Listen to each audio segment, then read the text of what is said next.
Okay, this is Sawyer 6042 again. I'd like to let you know that Steve Sawyer on YouTube is me. Yeah, I have two different channels. Some of them were just random stuff that I've recorded. Don't even look at that, especially like the fish tank here with that, blah blah blah. I'm strictly gonna be doing fishing stuff for all you that got confused. Sorry for that. Okay. Time to get to the show. I was doing a little bass fishing lately, stripers, and picked up some lures that I saw people catching fish on. I'm going to start with number one. This is the Rapala Williamson Hydro Jet Popper. And this is the 5, I think it is. You got the 5.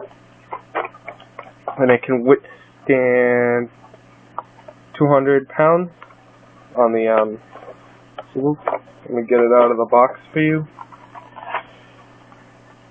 I always like to keep my expensive lure. Oh yeah, that's another thing. These are around $20. Well, most lures are starting to get expensive, but I make sure my lures are very, very clean, so they do last a long time. And I also put very, very industrial line on there. I saw them eating Max today, so I picked up a color for Mac.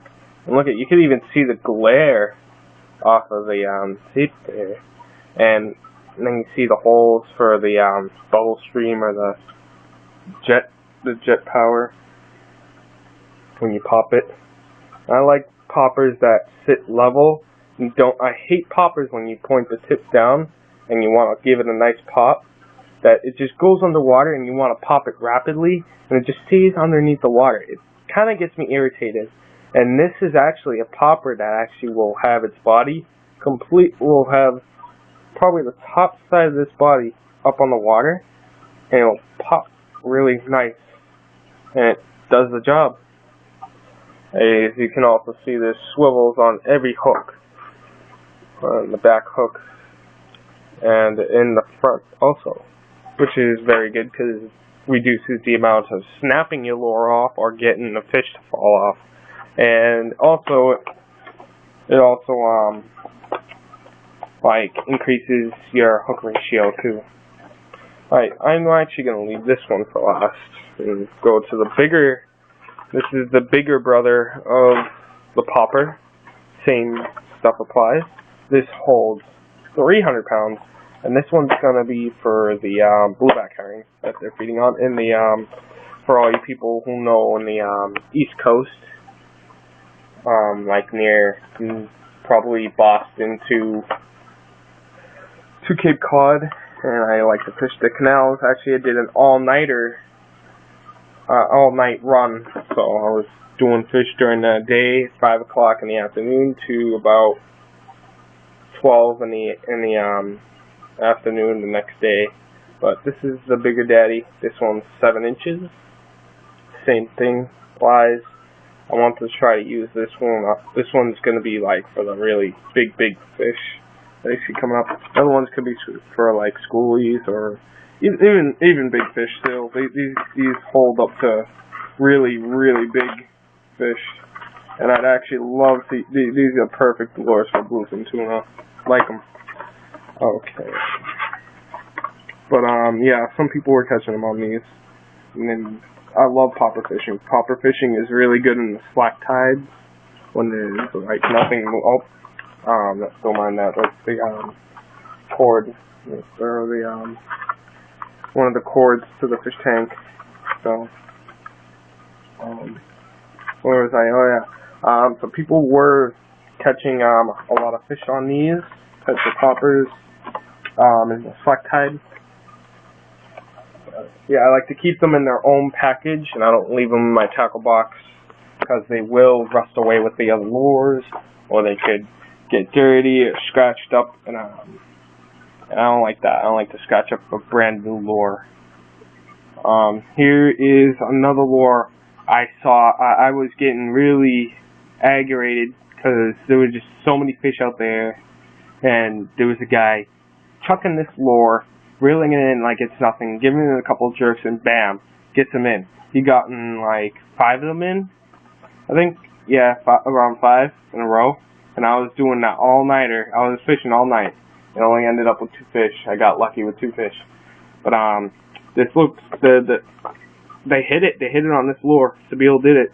The looks pattern, the shape of it. Let me get it out.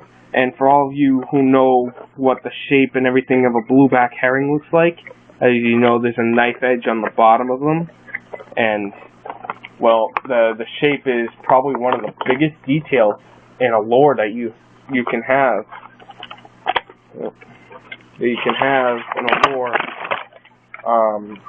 Because at night bass are more active, and you're going to be looking up, and you're going to see that knife edge right there.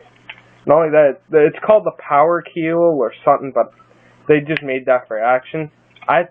Personally, this was a great idea. Look at, just like a blueback herring, just exactly like the shape and everything.